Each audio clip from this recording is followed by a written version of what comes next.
Think you're busy? Well, your local accountant or tax preparer is probably busier.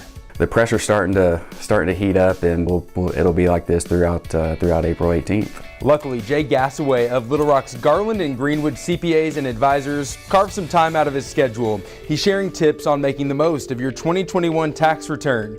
Here are the top 4. The first one relates to your stimulus check. You want to make sure that if you didn't receive the recovery rebate credit, that you pick that up on your 2021 tax return. The IRS issued the third and final stimulus payment in 2021. If you received just part or none of that stimulus check, you can claim it on this return. You just need to complete the Recovery Rebate Tax Credit Worksheet. This won't result in a check in the mail, but it should increase your refund or decrease any taxes owed. That brings us to tip number 2, understanding the child tax credit and how it could impact your refund.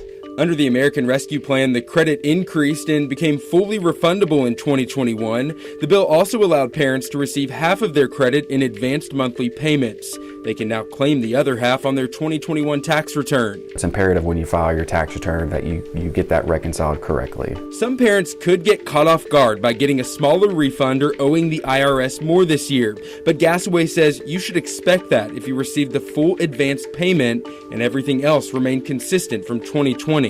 Those aren't the only pandemic-related impacts people will notice when filing this year. The IRS is backlogged with millions of pieces of unopened mail. That brings us to tip number 3.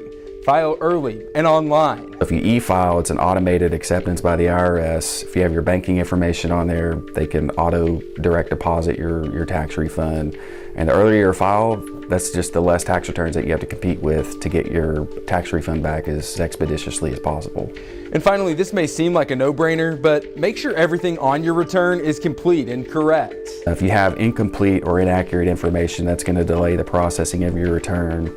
Then you start getting notices and letters from the IRS, and if trying to get those resolved, it's pretty difficult right now.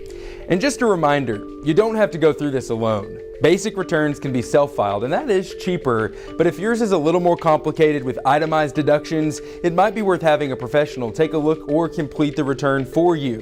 You have until April 18th to get it all figured out and filed. Happy tax season. Michael Aaron, THV 11 News.